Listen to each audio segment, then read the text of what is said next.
Nós estamos no momento em que a sensação que o mal vence, a sensação de que há uma descontinuidade na história humana, a sensação de que as pessoas que optam por aquilo que é mais trágico estão ganhando força, muitas vezes nos dá um sentimento de desânimo. Eu tenho sentido, e eu acredito que vocês também, muitas vezes, tanto a gente como as pessoas, com uma certa angústia. A angústia é um dos sinais do nosso tempo. O que a angústia denuncia?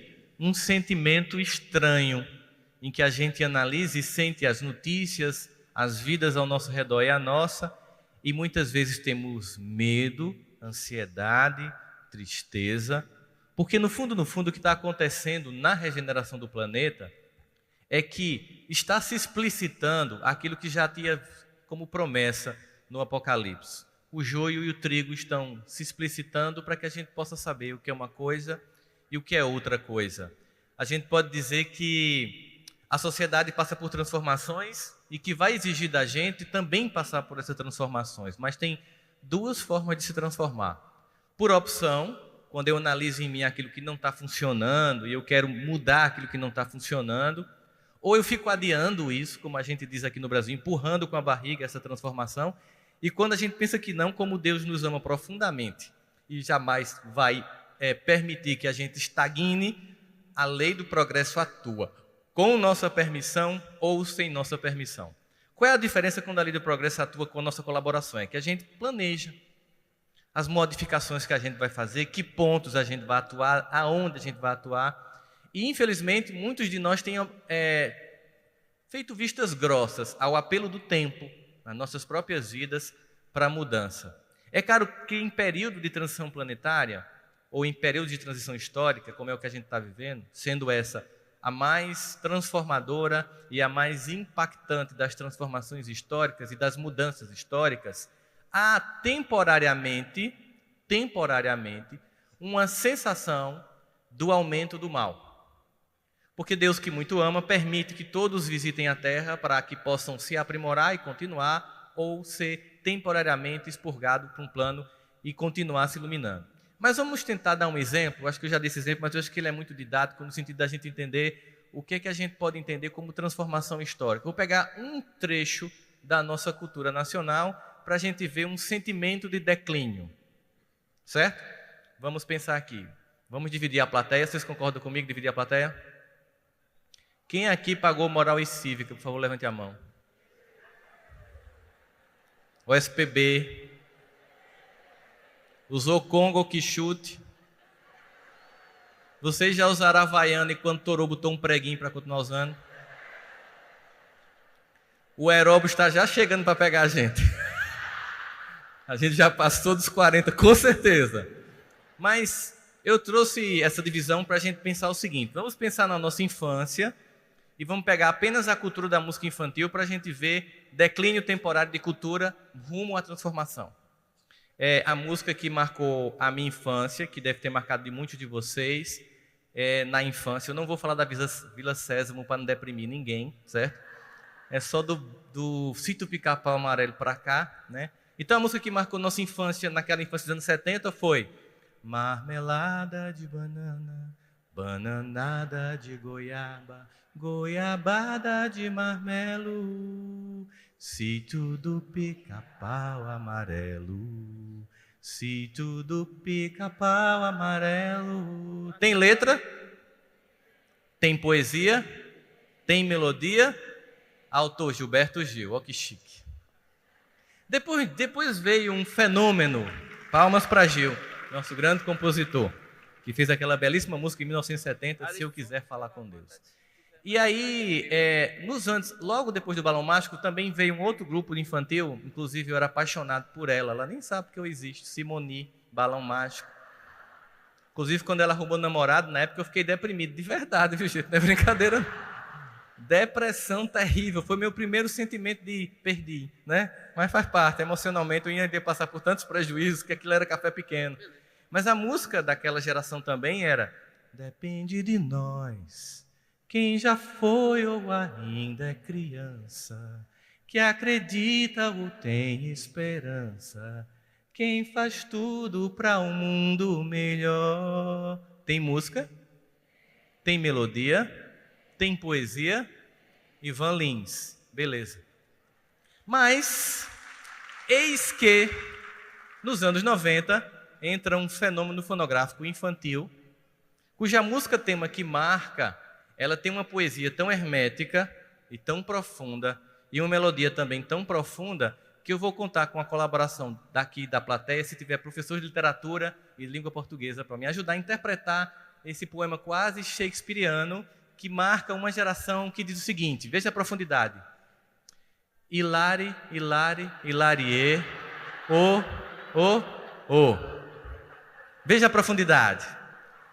Foi uma geração que cantava, a poesia se perdeu, a melodia se perdeu. Essa é uma geração que cantava nada. Por exemplo, aê, aê, aê, e.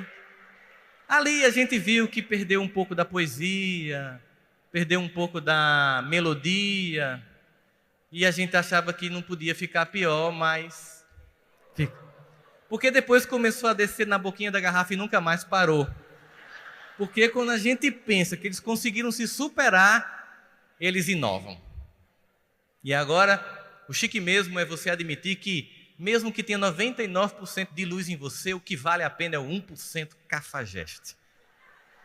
Isso demonstra, obviamente, que tipo de valor, que tipo de coisa nós damos importância e o que é que tem movido as nossas emoções nos dias de hoje, em que urge em nós essa transformação. É claro que, fazendo uma análise grosseira, nós temos a sensação de essa geração está perdida. Né? Tem essa frase? É a frase mais mentirosa que existe. Certo? Porque é o seguinte, eu lembro que em 1980, e 1984 especificamente, foi lançado o primeiro videoclipe que chamou a atenção da indústria fonográfica sobre a importância de um videoclipe para lançar uma música, que foi o videoclipe Thriller de Michael Jackson. Vocês lembram? Era mais ou menos uma precursora de Walking Dead, a minissérie atual, que tem muito zumbi. Mas se a gente for observar, quando eu estava assistindo o clipe Thriller de Michael Jackson, meu avô entrou na sala e me viu assistindo empolgado aquele videoclipe, e aí ele olhou para mim, o que é isso, menino? Que coisa horrível. Aí, não, um cantor muito bom, vovô. Falei quem era.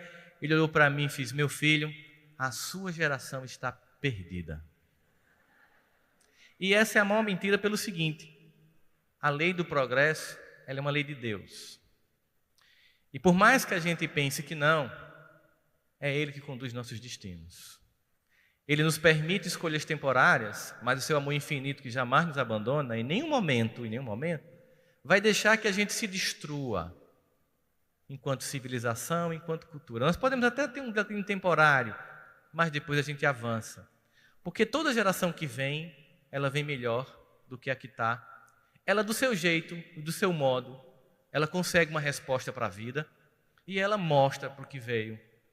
Essa geração, por exemplo, atual, que faz as tecnologias que há mais ou menos 10, 15 anos atrás nem existia, como WhatsApp, Facebook, Instagram, Snapchat, e tudo isso que pode ser usado futilmente ou também de forma inteligente, tem mudado a transparência na política do mundo todo, tem denunciado com mais velocidade muitas questões e tem nos tornado autor do conhecimento e não prisioneiros do que a mídia para nós diz o que deve ser ou não verdade. Porque faz parte do mundo da regeneração a transparência e o empoderamento das criaturas. O que para nós é estranho é que a gente não está acostumado a receber esse poder de determinar a própria existência. Nós estamos acostumados a delegar a alguém, seja um líder político, seja um líder espiritual, a tarefa de fazer transformações que cabe a cada um de nós. E esse processo de mudança inclui uma sociedade menos maniqueísta. O que é uma sociedade maniqueísta? Uma sociedade que divide o mundo bem e mal, sabe? A gente foi treinado na nossa infância a ver o mundo maniqueísta, tipo Tom e Jerry, He-Man contra Esqueleto, Smurf contra Gargamel. Então a gente vai vendo um monte de heróizinha, o herói e o mal, o herói e o mal. Hoje em dia, até os heróis estão ambivalentes. Você vê que inclusive está uma confusão agora, o Batman contra o Superman. Quer dizer, a sociedade mostra que nós temos, ao mesmo tempo, pontos de luz, pontos de sombra, e a minha transformação, essa ideia de aperfeiçoamento que exige esforço, essa ideia de que ninguém pode progredir sem renovar, exige uma atitude pessoal que muitos de nós não está acostumado a ter. E por que não está acostumado a ter? Porque tem uma visão romanceada sobre si, tem uma visão infantil sobre si. A sociedade nos vende a ideia de que para que nós possamos ser respeitados e possamos ser importantes, nós temos que ser melhor em tudo. Em tudo. Isso, gente, dá uma sensação terrível de falência emocional. Quando você se vê obrigado a ser bom em tudo, você se sente péssimo em tudo. Porque nenhum de nós é melhor do que todos nós juntos. As características de nossas fragilidades são fundamentais para que a gente reconheça a necessidade do outro e, sobretudo, a necessidade daquele que sim é perfeito, que é Deus. Daquele que sim é a fonte daquilo que tudo me falta, da angústia que me toma conta, que é Deus. Essa angústia nunca vai ser tamponada com coisas. A gente pode até imaginar que trocando de carro, usando uma roupa melhor, indo para fora, mudando a casa, trocando os móveis, a gente tem um ganho temporário de satisfação. Mas assim que você para no sinal que tem uma pessoa com um carro melhor que o seu, você já se sente inferior. E a sociedade, ela programa isso. Você compra um carro esse ano, aí o ano que vem ela lança o mesmo carro, aí só que ela faz isso no farol, achata o farol. Aí quando você para do lado, você vê o outro com farol achatado, você faz, o carro dele é melhor que o meu. A única coisa que houve foi um achatamento de farol, mas você acha que ele está numa vida melhor que a sua. Você acha que a vida do outro é melhor que a sua, porque a gente tem uma glamourização da sociedade atualmente. Obviamente que as redes sociais tornaram isso muito mais forte, porque as pessoas vendem uma vida ficcional, é como se fosse um personagem que elas publicam nas redes sociais, que não necessariamente é o que acontece lá fora. Eu já cheguei a ver, por exemplo, casal brigando numa comida japonesa, e aí eles tiraram uma foto, fizeram um selfie, sorrindo os dois, publicaram e voltaram a brigar. Eu disse, isso é o cúmulo, né, da hipocrisia. Né? Publicamente, nós somos um casal feliz. Você que está lá, triste, sozinho ou sozinha numa sexta-feira, achando que tem um dedo podre, que nunca consegue ninguém que preste, olhando ali o Instagram, quando você vê aquele casal sorrindo, você diz, que vida miserável a minha. Porque você se compara com o que não é verdade, e você não aprende que a felicidade, ela não depende daquilo que o mundo nos propõe como felicidade. É por isso que Jesus diz que Ele nos dá uma paz que excede todo o entendimento. Porque não é uma paz como o mundo nos dá, Ele diz. É uma paz diferente, porque ela preenche. Hoje, muitas pesquisas na área da neurologia, do comportamento humano, mostram, por exemplo, que uma noite numa mesa, tomando café com tapioca, com pessoas que você gosta, amigos, gera uma compensação psicológica e emocional maior do que comprar um carro novo. Sabe por quê? Porque nunca são as coisas que nos deixam mais ou menos felizes. Nunca. Sempre são pessoas. Quando a gente vai ouvir falar de mágoa, tem a ver com pessoas. Quando a gente vai falar de perdão, tem a ver com pessoas. Quando a gente vai ouvir falar de ressentimento, tem a ver com pessoas. Mas a sociedade precisa nos dizer que a felicidade é aquilo que a gente constrói, que a gente compra. Observe que um dos motivos da depressão coletiva no Brasil é que a gente deixou de ir ao shopping. Mal está dando para pagar a feira, então comprar roupa não rola, ver filme não rola, comprar pipoca não rola, então a gente está ficando em casa. Mas eu tenho observado que as pessoas estão se apoiando mais. Eu não estou dizendo que a gente tem que ficar em crise, longe disso, mas é porque essas crises, elas fazem com que a gente lance o olhar sobre o que é essencial. Já que eu não posso me enganar e viver num frenesi de consumo para tamponar minhas faltas, eu vou em busca do que realmente preenche, que são as pessoas. Esse silêncio que ficar em casa me permite pensar em mim, ele é profundamente necessário. E muitos de nós não quer enxergar porque não quer reconhecer as sombras que tem. Mas as sombras da nossa alma, elas não devem ser repelidas. Elas não devem ser colocadas como uma deficiência moral, mas como um traço de mim, que faz parte de mim, que eu tenho que admitir e, óbvio, no meu tempo, no meu processo, transformar. Acontece que a gente olha para os processos dos outros e aí fica pensando, como é que eu vou conseguir isso?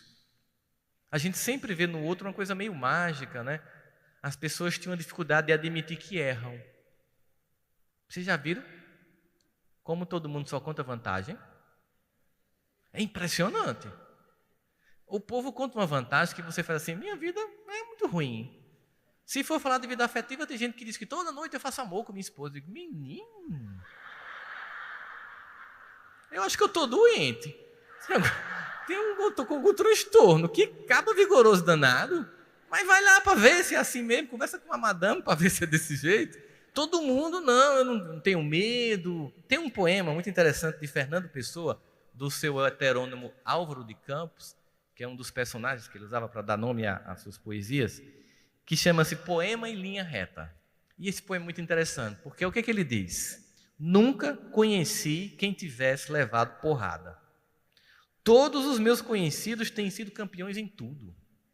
Eu, tantas vezes rele, tantas vezes porco, tantas vezes vil, eu tantas vezes irresponsavelmente parasita, indesculpavelmente sujo, eu que tantas vezes não tenho tido paciência, eu que tantas vezes tenho sido ridículo, eu que tenho me enrolado, eu que tenho caído nas etiquetas, que tenho sido mesquinho, arrogante às vezes, eu que tenho sido cômico, a dor do outro, eu que tenho sentido piscar do olho nas moças de flertes, eu que tenho vergonha financeira porque vou à falência, eu pego dinheiro para emprestar e não pago, né? Ninguém se identificou com essa lista agora, não entendi, né?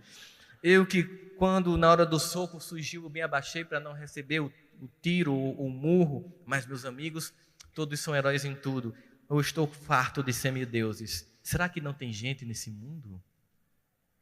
É a pergunta que ele faz. Será que não tem pessoas humanas que falham, que erram, que caem, que fracassam? Por que as pessoas têm medo de dizer que elas fracassam? Será que não dá para entender que esse fracasso é quem torna as pessoas quem são? Nós somos forjados pela dor. A dor não é um capricho de Deus mesquinho e masoquista que nos faz sofrer ou sente para ter o nosso sofrimento. Não, é um Deus que nos vê se capacitando diante da dor. E a natureza é pródiga nesses exemplos. Você imagina que você chega perto de um casulo, de uma borboleta que está tentando abrir, ele está semi-aberto, ela está fazendo um esforço, e você pensa, eu vou ajudar, e você abre o casulo e a borboleta cai. Porque o esforço para abrir o casulo era essencial para capacitar a borboleta para voar.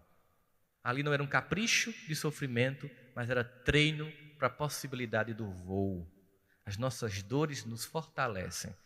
Dá um exemplo disso, do quanto nós precisamos deixar vir esse processo de dor para o crescimento, para as transformações.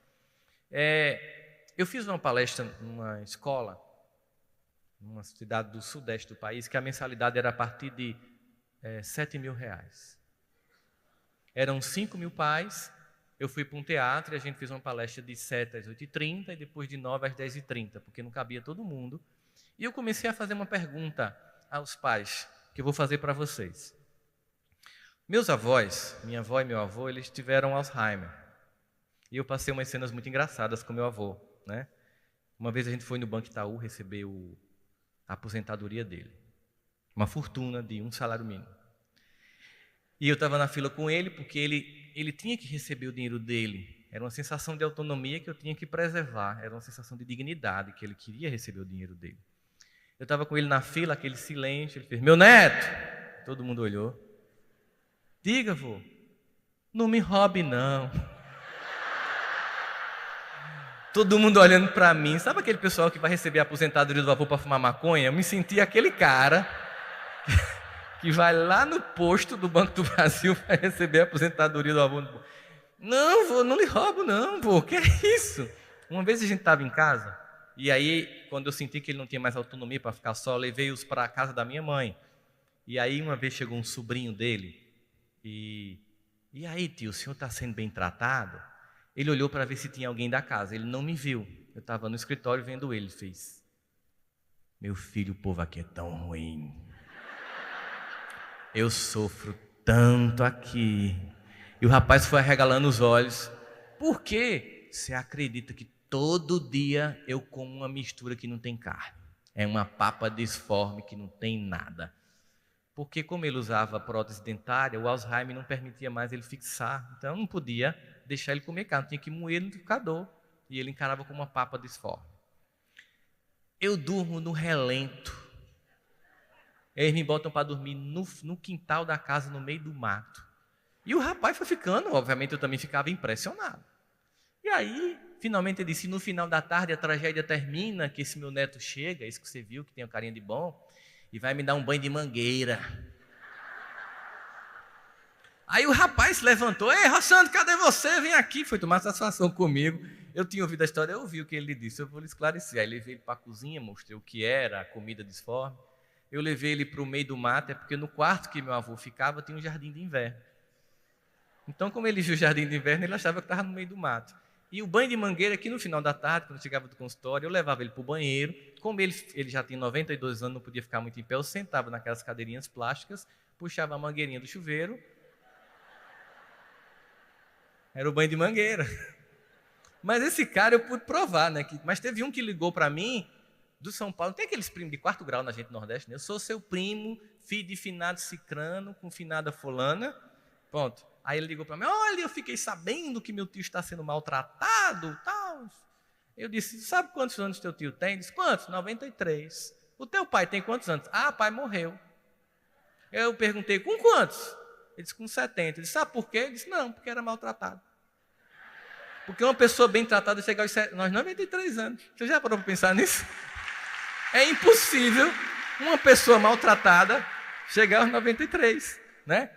Eu digo, oh, você vem aqui ver a situação, não ligue para mim não, que o que é você estar limpando? Vocês que estão aqui, vocês já limparam fralda? Já botaram olhinho de girassol para não dar escara? Já botaram? Já compraram aquele colchãozinho de ar? Aquela almofadinha de água para não dar escara no cóccix? Já fizeram isso? Aí eu fiz a pergunta lá na plateia, a plateia que estava lá. Eu pergunto então para vocês também, os filhos que vocês estão criando vão fazer isso por vocês?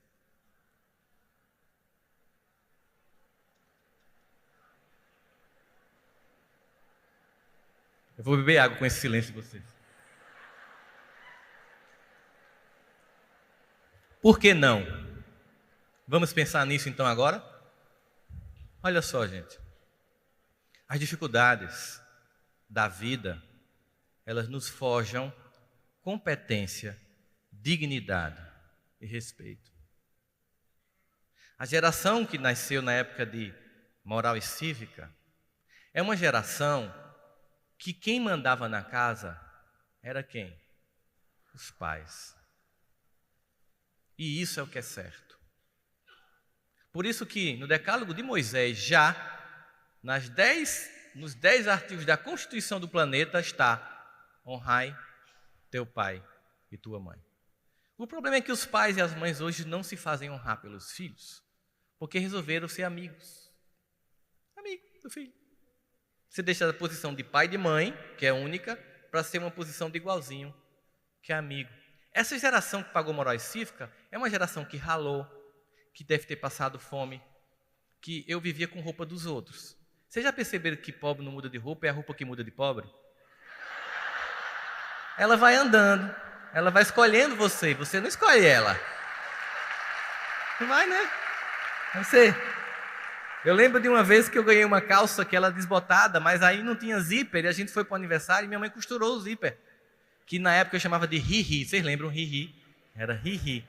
E aí, quem disse que eu podia ir no banheiro? Não podia, eu passei a noite assim, porque eu não estava costurada, a calça me escolheu, eu não escolhi a calça. E o que é que isso dava para a gente? A vontade de conquistar. A vontade de perceber que tem que ter um esforço, que ninguém pode fazer por mim.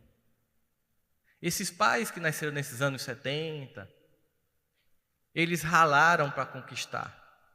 Eles muitas vezes vieram do sertão, eles pegavam bicicleta para pegar um ônibus para depois vir para o colégio, e conseguiram vencer, e conseguiram juntar um patrimônio, ter uma vida melhor para os filhos, e tiveram a ideia infantil de dizer: meus filhos não vão passar pelo que eu passei.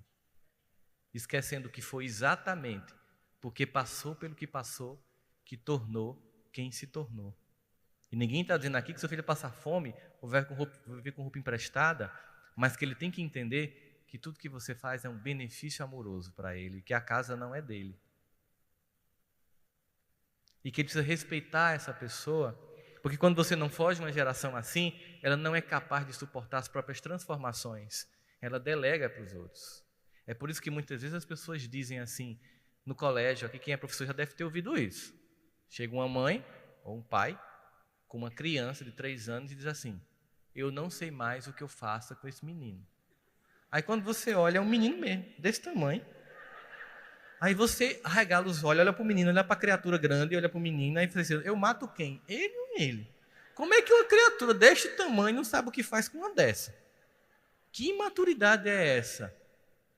E a gente tem sentido pessoas que não têm conseguido avançar e se desenvolver e se transformar. Sabe o que aconteceu com as pessoas que tinham moral cívica? É que elas ralaram, elas foram atrás. Vocês, aqui, como a gente é nordestino, vocês lembram do biscoito surtido? Na minha casa era assim, os biscoitos champanhe eram dos pais, não tinha discussão. Era sem negociação. Os de chocolate dos irmãos mais velhos. Eu sou o caçula. Biscoito crebado lá embaixo. Meu sonho de consumo, para conseguir o biscoito de champanhe só tinha uma alternativa: estudar. Para comprar a caixa. E agora que eu estou pagando, eu lembro que minha primeira filha de casamento eu comprei uma caixa de biscoito de champanhe. Agora eu estou pagando, agora eu como, danado. Só que a gente não entende que nos dias de hoje as pessoas não respeitam as etapas. E a transformação exige etapa. É por isso que Emmanuel nos diz: o tempo destrói tudo aquilo que ele não ajudou a construir. O tempo destrói tudo aquilo que ele não ajudou a construir. É preciso que a gente entenda que a vida solicita etapas, que solicita que a gente consolide passos para seguir adiante. Quando a gente pula, a gente cai. A gente, na verdade, não dá muito valor àquilo que vem fácil. Quando eu queria gravar uma música, na minha adolescência, não tinha som 3 em 1, não. Já foi um avanço tecnológico gigante. Eu botava um gravadorzinho na frente da FM, sim, da rádio, ficava a tarde inteira com o dedo no rec play, esperando a tarde inteira para aquela música que estava na época assim, bombando, tocar, para eu apertar. Quando faz amor, se olha no espelho, será que você gosta mesmo de mim? Né? E além de apertar no início, rezar, fazer preces, para o miserável do locutor não dizer Campina FM, no meio da música. Mas ele sempre dizia no meio da música, Campina FM, toda vez. Aí, quando eu comecei a ganhar algum dinheiro, aí veio o LP, que era caro, eu comprei um do RPM, aquilo era uma coisa sagrada. Quando alguém me pedia emprestado, eu levava pessoalmente, eu atravessava a rua para entregar ao vizinho. Hoje você pega um smartphone desse, tem milhares de músicas. Algumas que a gente baixou que nunca escutou. Por que perdeu o valor? Porque é fácil. Porque o tempo destrói tudo aquilo que ele não ajudou a construir. As pessoas querem vitórias sem esforço. E muitas vezes, porque não conseguem, comparam sua vida com a dos outros para se sentir mais infeliz. Porque quando a gente compara a nossa vida com a nossa própria trajetória, a gente vê que houve avanço, que a gente deu alguns passos, que a gente foi um pouco mais além. E para isso é importante a gente admitir as falhas. É importante a gente perceber que no discurso das falhas a gente constrói a possibilidade. Hoje em dia tem vários e vários estudos que são feitos em torno disso. Uma pesquisadora resolveu fazer o seguinte: estudar as organizações não governamentais. E eu queria aproveitar aqui, antes de continuar, só para fazer um reforço a vocês do trabalho do Fraternidade Sem Fronteiras, que vocês viram aqui apresentado, que é um trabalho belíssimo feito na África. Tem apoio do Haroldo, do meu apoio, do Divaldo, da irmã Aila, de muita gente. Se vocês entrarem no site do Fraternidade Sem Fronteiras, Vocês podem se tornar com apenas R$ 50 por mês, que é muito pouco para a gente às vezes, é um lanche de shopping com cinema, é uma vida durante um mês sendo mantida na África de crianças que perderam o pai e a mãe. O Fraternidade Sem Fronteiras está com um stand aqui lá fora. Então, quem quiser sensibilizar e puder, se você não puder, mas conhecer alguém que pode, sensibilize a pessoa para a gente criar uma corrente de solidariedade, certo? Era só para a gente pensar sobre isso. Quando a gente pensa nessa ideia, ela fez o seguinte, ela fez uma análise, essa pesquisadora da Inglaterra, sobre quais são os projetos que estão dando certo ou não. Então ela fez um relatório e percebeu que dos 30 projetos que aquela ONG especificamente atuou no mundo naquela época, 14 foram um fracasso total. Ela fez a seguinte pergunta: o que é que você sente sobre fracasso? As pessoas responderam: vergonha, humilhação, incompetência, fragilidade. Aí ela fez o seguinte, pediu às pessoas que fracassaram que dessem um depoimento para dizer por que fracassou, como fracassou e como mudou depois a rota. Aí ela perguntou às pessoas, o que vocês acharam dessas pessoas, dessas ONGs, que disseram que fracassaram, que não conseguiram resultados, aí disseram que era coragem, capacidade de mostrar que errou e mostrar como superou. Então, ser adulto não é um ser que faz escolhas corretas. Adulto é um ser que se responsabiliza pelas escolhas que faz, qualquer que seja a escolha que faz. É interessante notar, quando a gente vai estudar a biografia de grandes nomes da cultura, da ciência, da economia, da política e até mesmo da religião, a gente percebe o seguinte, que um ser humano comum, ele erra 50% das vezes. De cada 10 coisas que faz, ele erra 5. E um ser humano incomum, ele de cada 10 coisas que faz, erra quantas? 8. A sensação que a gente tem é que um ser humano incomum erraria 2, né? Muito pelo contrário, o ser humano incomum erra mais. E qual é a diferença então? É que esse ser humano, quando ele erra, ele não se culpa.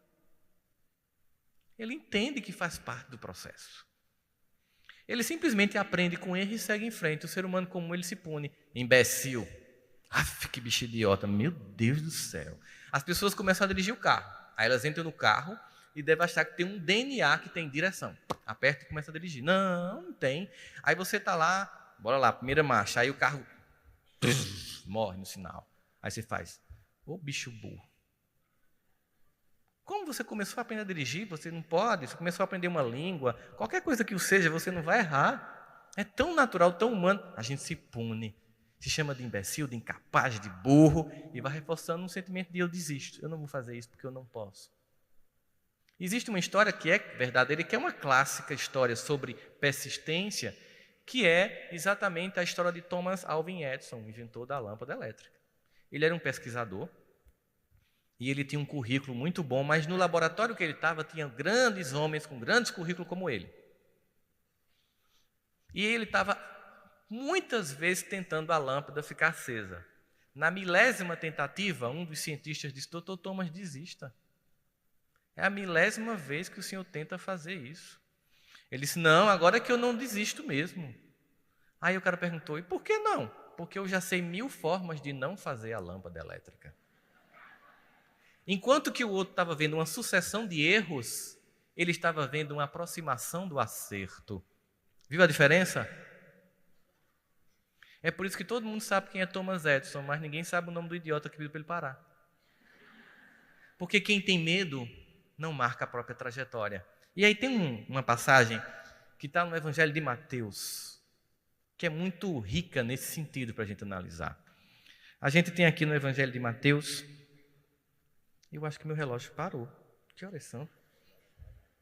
Já está perto? Me desculpa, gente. Deu um branco geral aqui agora. Aí, que horas são? Ah, tá. Que horas termina mesmo?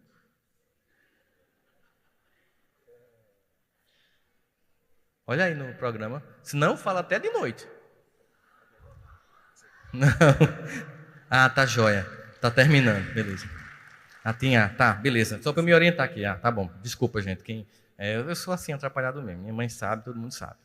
Veja só. No Evangelho de Mateus, no capítulo 25, tem a história da parábola dos talentos. Um homem recebe 10, um recebe 5 e um recebe 1. Todo mundo conhece essa história, não repetir ela. Mas no versículo 25, capítulo 25, diz o seguinte: aquele que recebeu um talento, e tendo medo, escondi na terra o teu talento. Qual é a palavra-chave dessa parábola? Desperdício e medo. A gente pode até pensar, não, mas o cara que recebeu 10, poxa, ele podia, primeiro o cara que recebeu 1 podia pensar, é injusto, tá? Hashtag vamos combinar, Deus foi injusto. Eu recebi 1, ele recebeu 10, ela recebeu 5. Eu não concordo, tá? Injusto.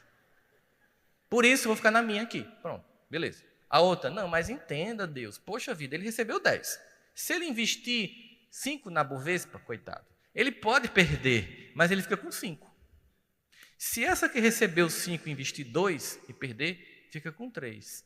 E eu que recebi 1, se eu perder, lascou. Né? Ele não diz isso para Deus, obviamente. Né? Mas qual é o problema? E se ele perdesse tudo, o que é que Deus faria?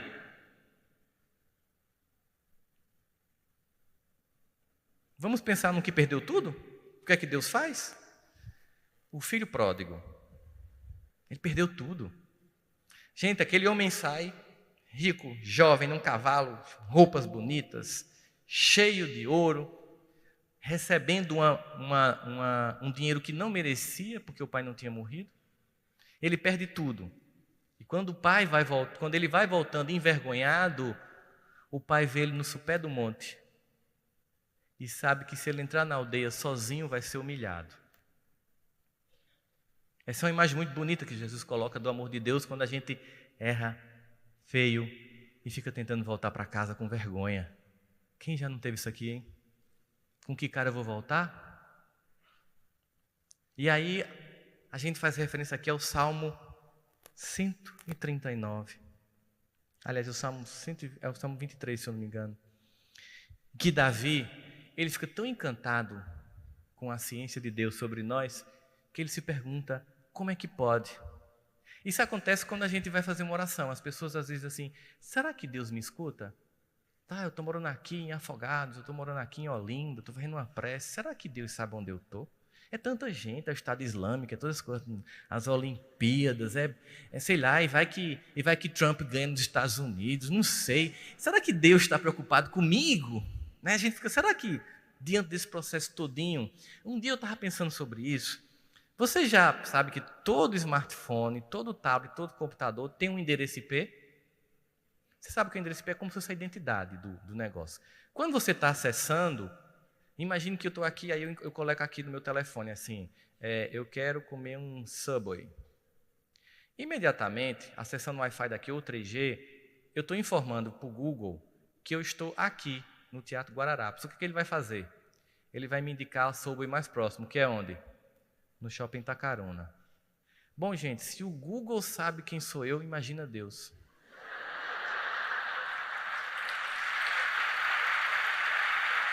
Ó, muito mais. É por isso que Davi ficou encantado e fez, Senhor, eu sei que tu me sondas. Eu sei que me conheces. E quer eu esteja em pé ou deitado, tu conheces o meu pensamento. E mesmo que falte em mim palavras, conheces o meu pensamento. E tal ciência tão preciosa que eu não alcanço de tão alta. Veja o poder de Deus. A capacidade de sondar é ir no profundo, lá dentro, nas sombras que a gente tem medo de mostrar, e que Deus vê e ainda assim nos ama. Pois se o perfeito que Deus nos ama, é nossa obrigação de imperfeito que somos, nos amarmos. Porque se o Pai que vê as nossas sombras ainda assim nos ama, devemos nós nos amar para transformar nossas sombras em luz. Quando o filho vai voltando para a casa do pai, depois de ter perdido tudo, ele não perdeu um talento, como esse do Mateus 25, perdeu, com medo de perder um medo. Ele perdeu tudo, ele vai voltando assim, eu não mereço ser filho, nem desse homem mais ser filho. Quando o pai enxerga aquele filho lá no sopé da montanha, ele corre em direção ao filho. Gente, imaginar um homem judeu, com todas as suas vestimentas, correndo, é inimaginável. É a posição de Deus quando o filho retorna. como diz os orientais, quando a gente dá um passo em direção a Deus, Ele dá 1000 em nossa direção. Mas é preciso a iniciativa de pedir e achar que merece. Como aquela mulher que na multidão toca a Jesus e para de sangrar, ele faz: quem me tocou? E os apóstolos disseram: Jesus, estás brincando, tem um monte de gente te pegando. Vamos combinar que dá para saber não. Não, mas alguém tocou em mim diferente. Quem foi? A mulher que tocou e achou que merecia a cura. Ela não vacilou. E ela recebeu porque achou que merecia. A gente não pede sem achar que merece. A gente entrega as coisas a Deus igual o Pigou Ben Ghost quando vai entregar aquele cheque de 4 milhões de dólares. Ela entrega o cheque à freira, a freira puxa ela.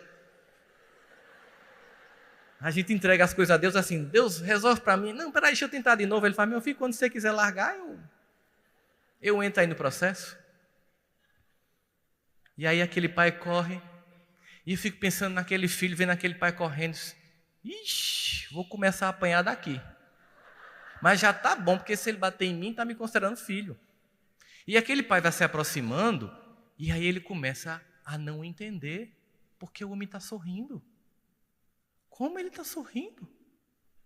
Ele está sorrindo e começa a abrir os braços. Gente, é incompreensível o amor de Deus. Ele não é lógico. Simplesmente é arrebatador. Aquele filho começa a olhar aquele homem vindo e sorrindo, ele fica tão encantado com aquele amor que perdoou e que se alegra com a volta, que ele tenta se jogar no chão, como que prostrado para agradecer. O pai corre mais rápido, abraça e beija o pescoço. Nós temos que ter coragem de tentar. Porque quando uma criança está tentando andar, ela cai. Nenhum pai, nenhuma mãe bom vai puni-la, porque caiu quando tentou andar. Porque quando uma criança está tentando aprender a ler, ela gagueja. Nenhum pai, nenhuma mãe vai bater numa criança, porque para aprender a ler está gaguejando. Na vida, muitas vezes, a gente vai tentar acertar, mas muitas vezes vai errar. Não importa, a gente vai continuar tentando. Quando eu lancei esse último livro, O Tempo do Autoencontro, quando eu peguei e fiz esse livro aqui para a Federação Espírita de Goiás, eu comecei a fazer sobre o tempo do autoencontro, que é sobre o simbolismo psicológico do deserto, né? Os momentos. Então, quando eu fiz esse livro, chegou um momento que a editora disse: Sandro, você não vai entregar não, está faltando alguma coisa. Não sei o que é que está faltando, mas eu só posso publicar se essa coisa que eu acho que está faltando vem na minha cabeça. Aí eu disse: mas a gente tem um prazo para o lançamento do livro. Eu disse: tá bom, eu vou tentar ver. Aí eu fui dormir, aí me lembrei o que é que eu precisava dizer aqui. Eu precisava falar aqui do meu deserto. Eu precisava falar de um momento meu que, quando eu escrevi o capítulo que eu mandei para a editora, ela disse: Sandro, muita gente pode se decepcionar com você quando lê isso. Mas muita gente também pode ficar consolado porque leu isso. E nesse meu deserto pessoal, minha mãe chegou para mim e disse: meu filho, eu sei que você resolveu fazer essa escolha, mas eu preciso lhe dizer uma coisa como mãe, que vai dar tudo errado. A situação é dramática, né, mãe? Poxa, meu filho, mas vai dar muito errado. Vai dar tão errado que eu queria pedir só uma coisa para você e me prometa como filho. Pois não. Quando tudo der errado, eu só quero uma coisa de você. Me prometa, com aqueles olhares penetrantes dela. Parou assim: diga, mãe, volte para casa vivo. Vixe, a senhora está apelando. Maria, escuta o que eu estou dizendo. Não importa o que aconteça. Quando você achar que não tem jeito, volte do jeito que você tiver, que eu faço tudo de novo. E aí a vida seguiu. Eu fiz essas escolhas e realmente tudo deu errado. Eu fiquei com vergonha até de voltar para o movimento espírita. Eu fazia palestras só em Campina Grande, mas fiquei com tanta vergonha e me afastei do movimento espírita. E aí, durante 4 vezes, eu subi na varanda do apartamento para pular. Eu pensava em pular, aí eu pensava: meu Deus do céu, eu não morro. Aí eu vou para um umbral, aí ficava naquela... Lá daqui a 200 anos vou fazer um romance com o meu espírito, como foi minha experiência. Minha mãe pediu para eu voltar, mas era uma dor tão grande que eu pensava em desistir, mas eu lembrava do pedido dela: não volte, não morra, volte para casa vivo. Aquela insistência dela. Aí sei que depois de um tempo, assim, passou a fase mais dolorosa, E das 4 vezes eu parava, pensava, eu não contei aquilo para ninguém, porque eu tinha uma vergonha tão grande de, já sendo espírita, ter achado que não tinha solução e pensado em me matar. Aí eu saí, né, do que tinha acontecido, e eu fui, e tinha um centro espírita pequenininho em Campina, eu não conhecia, eu digo, eu vou começar de novo. Eu acho que eu não entendi. Aí eu cheguei nesse centro, ninguém me conhecia. Então eu cheguei lá e comecei a sentar para escutar, para entender, para viver. Eu acho que eu estava só falando do Evangelho. Eu comecei de novo. 6 meses lá, um dia estava terminando a reunião pública, e apesar de eu ser espírita, eu sou assim, meio, sabe, cabreiro com comunicação espiritual, né? Tem umas comunicação assim, seu avôzinho está aqui, né? Que legal, parabéns, vovô. Me dá uma evidência de que vovô está aqui, está tão, né? Aí eu cheguei lá e o mentor da casa fez assim, ei, meu irmão, você deu trabalho, hein? Aí eu fiz muito genérico, todo mundo dá trabalho. Imagina, você ouvindo o mentor falar e criticando, né? Sou eu. Pois é, mas Deus nunca nos abandona, eu fiz. Também é genérico, todo mundo diz que Deus nunca nos abandona. Aí eu dizendo isso mentalmente, obviamente, né? Claro, estava dizendo para ele. Ele fez. A gente trabalha para Papai do Céu e a gente também, a serviço dele, nunca abandona. Aí eu fiz, que bom. Mas saiba que naquelas 4 vezes na varanda do seu edifício foi muito trabalhoso. Aí eu desabei, porque só eu sabia. Aí ele disse, se você soubesse quantos tinham lá para evitar que você caísse, você ficaria encantado com a visão. É só para você saber, meu filho, que Deus nunca nos abandona. E quando a gente volta, Ele abraça como o pai vai abraçar o filho pródigo. Às vezes, depois de um processo desse, a gente tem que se perdoar. Aliás, sempre a gente tem que se perdoar, gente. Porque a gente erra tanto. E pensar em Deus que vê o erro como o processo para o acerto. Não são 1000 lâmpadas queimadas, é a aproximação da luz. Não são muitas quedas, é a aproximação do aprender a andar. Não é gaguejar, é se aproximar, aprender a ler. Obrigado, gente. Muita paz a todos. Bom semestre para vocês. Valeu.